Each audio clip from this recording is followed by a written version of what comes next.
The last time we used this machine to grind charcoal, but it was really designed for slicing wood into thin flakes. But the first time we tried to do that, things didn't go very well.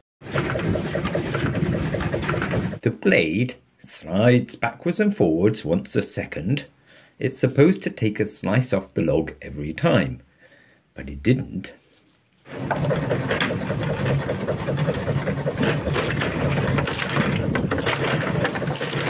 It sort of snatched at the log and broke bits off it.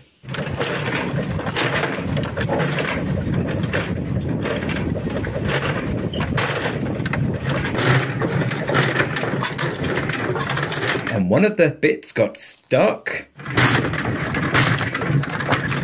which meant that the frame itself was wrenched backwards and forwards. Stressful for the machine and for the operator. Wow, he's straining here.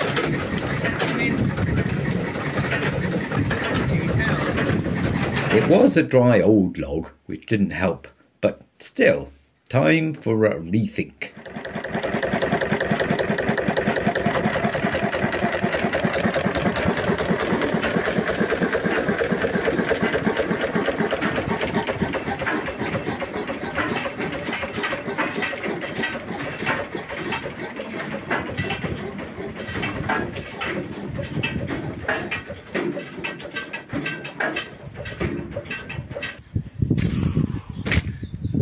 What an adventure. I'm exhausted now. That's very interesting. Felt like it was working very, very hard. And that it wasn't making a cut a lot of the time early on because it was riding on top of these. Yep. Which we haven't seen before because we haven't had this kind of brittleness. That's right, yeah. If it was fresher, next time we'll try it with a fresher green, nice bit of something. But the site that my imagination went with that hadn't before was like, what if this frame is no longer attached to the floor in some capacity? What? Like, this thing then, what happens then? When it drags this off down that way and then grabs when it pushes it back? Why didn't that break? I mean, I'm quite surprised by that, the amount of shuddering that was going on there, and that didn't break. You're too strong.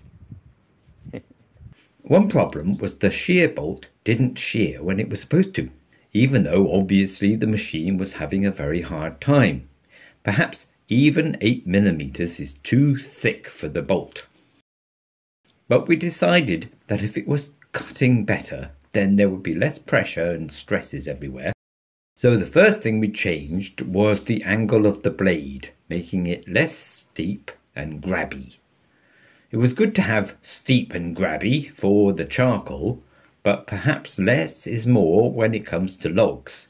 So we reduced the angle of the blade by half and tried again.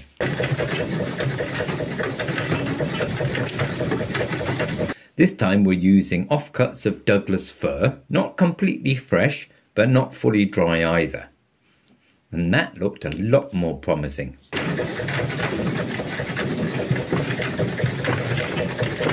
Of course, we still needed a better way of holding the log in position. And again, a flake of wood got stuck and wasn't cut right through. Okay, that's not good, is it?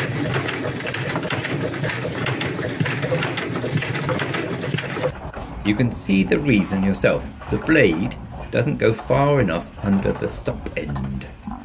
And that's because there's not enough travel, not enough stroke for this size gap.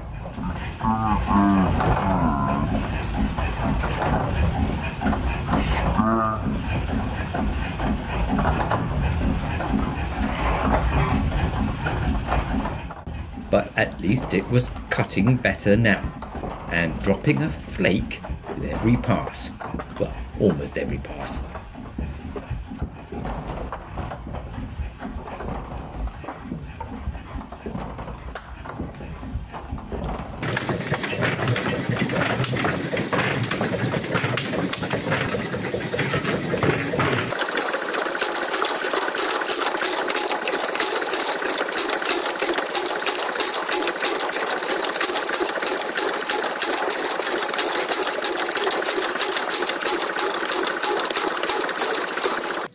That's quite an impressive heap in a few minutes. Good material production rate, yeah, with that stuff. What's the thickness? It's thinner than before, isn't it? Maybe it's because this stuff is not grabbing such bigger pieces. Yeah, like it's, in places it's getting back to where it was before. It's not terribly even, is it? No. Show us.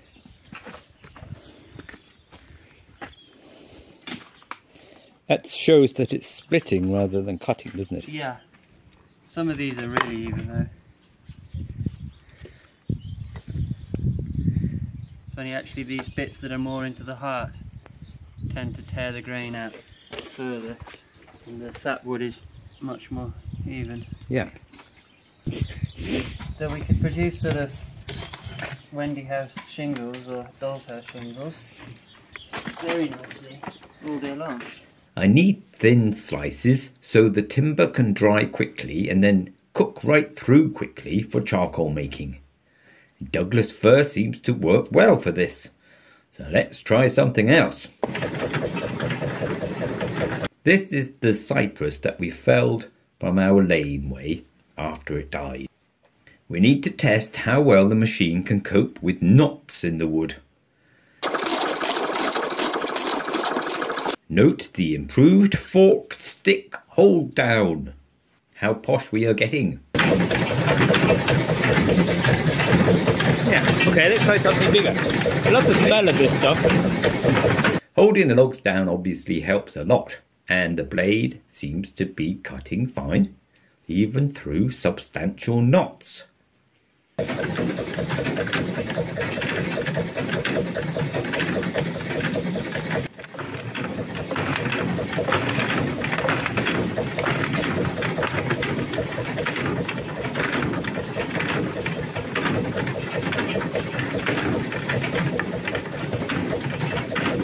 Naughty one.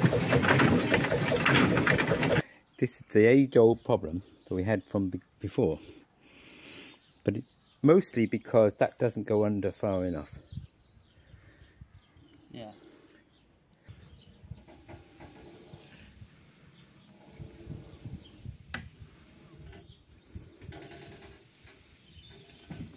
There's also flex in this. Yeah. That little bit of flex means the wood doesn't get cut right through. So I'm still wondering about increasing the stroke of this machine. Lots of suggestions came in for how to do that, thanks everyone. Some people thought just lengthening the con rod would do it, but it's not as simple as that. Many people suggested adding a second blade, but I'd have to make one, I think, because I don't know where I get another one like that. In the meantime, I just want to see what this version is capable of. So we cobbled together a simple hold down device to better test what we already have. Okay, what have we got there, Will? Ooh, that's lovely. So, looks like a piece of wood hinged at the back, and it's a squasher, isn't it? A log squasher. Will stop talking to me. Yes, it's Not baking. Not. It's a log. It's a magazine feeder. I don't know what it is. We could have Pressurizer. a roll of them on there. Okay, we'll just make sure it's free. It doesn't hamper anything. A minute.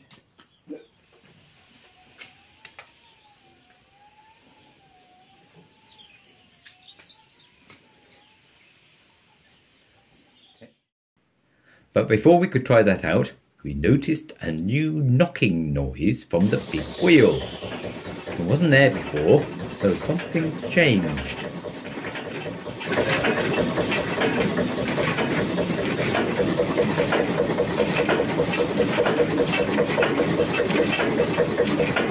We checked the alignment of the bearings because the wheel was now just touching the frame, and we found a simple problem.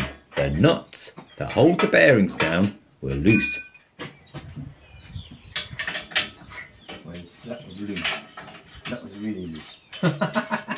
What? You might explain why the belt's falling off. Well, how do we do this?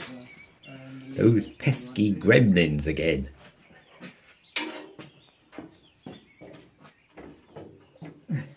tighten these up and restart it. Actually tight this time, really. These ones were decent. They weren't like torqued down. Manual spec, but I mean, you should definitely be actually tightening some of these things. Like I thought we had, but anyway. Yeah, but even all the ones we tightened, we're pissing around at how tight we are. We only did them with a span like this. You think about when you We should have a big bar one. Nuts bolts that big if you're doing them by the manual. Look, you're the one who knows what they're doing. I don't know anything. Whenever you're doing a bolt like up, if you look at the specs, it's like you're really yanking on it on a 2-foot bar. I told you that there isn't a manual with this. It didn't come with a manual. Teething troubles, that's all it was. And now, with the wheel actually bolted down, Let's try that again. Things forged ahead. Much better.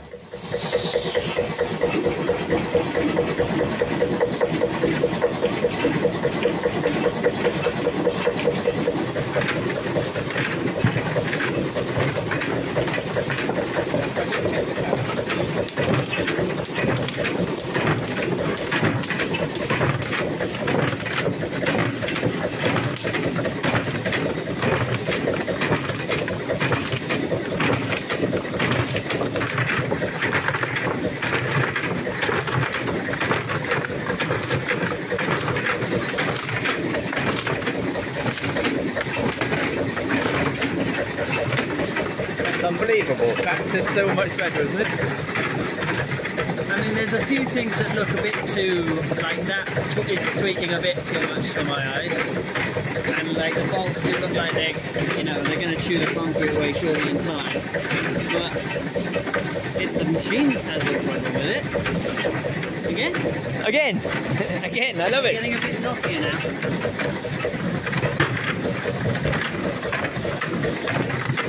The other idea that came in from many people was to make the machine double acting by sharpening the back edge of the blade and cutting on the forward and back stroke. That might work fine for the charcoal because it's easily cut, but with wood I think the connecting rod would just bend or flex out of shape when it's pushing. So good ideas, people. Thank you. Keep them coming. Remember though that there's no money at all to buy anything except essentials.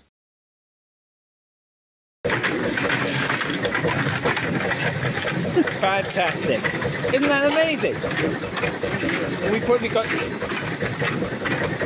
we did as much in the last 2 minutes, 4 minutes, as we did in the first 10 minutes. In the meantime, even with no more modifications, the machine really is working.